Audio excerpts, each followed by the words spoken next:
Assalamualaikum warahmatullahi wabarakatuh. Perkenalkan, nama saya Dimas Arya Pratama Al-Furqan dengan NIM C060319. Baiklah, hari ini saya sedikit menjelaskan tentang biaya dibayar muka dalam akuntansi pajak.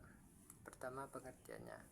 Biaya dibayar muka adalah pengeluaran kas oleh perusahaan yang manfaat ekonomisnya belum sepenuhnya digunakan atau dinikmati pada saat pembayaran dilakukan.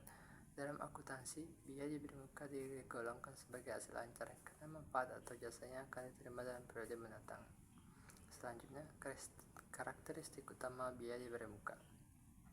Pertama, pembayaran dilakukan lebih dahulu sementara jasa atau manfaat diterima kemudian.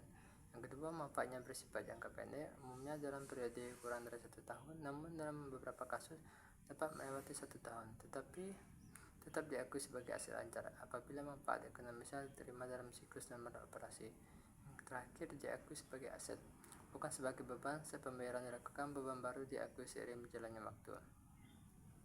Perbedaan perlakuan komersial dan fiskal terhadap biaya bermuka.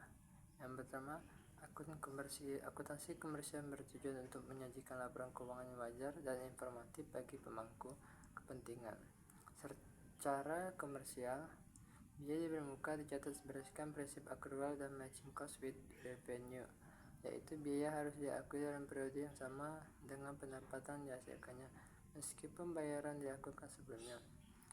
Yang kedua, sedangkan akuntansi fiskal berfungsi untuk menghitung jumlah pajak yang terutang sesuai ketentuan peraturan perpajakan dan perlakuan fiskal pengakuan beban didasarkan pada manfaat ekonomi dalam 1 tahun pajak.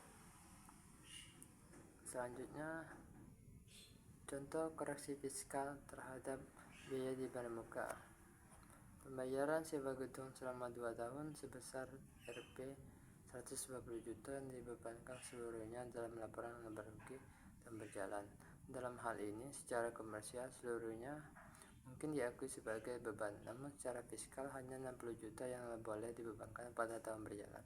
Maka koreksi fiskal positif sebesar 60 juta harus dilakukan untuk menambah penghasilan kena pajak. Selanjutnya, dampak dari kesalahan dalam pengakuan biaya dibayar muka. Pertama, penghasilan kena pajak yang tidak akurat, risiko audit dan pemeriksaan pajak, perbedaan saldo dan beban. Baiklah, itu saja materi dari saya. Saya akhiri. Wassalamualaikum warahmatullahi wabarakatuh.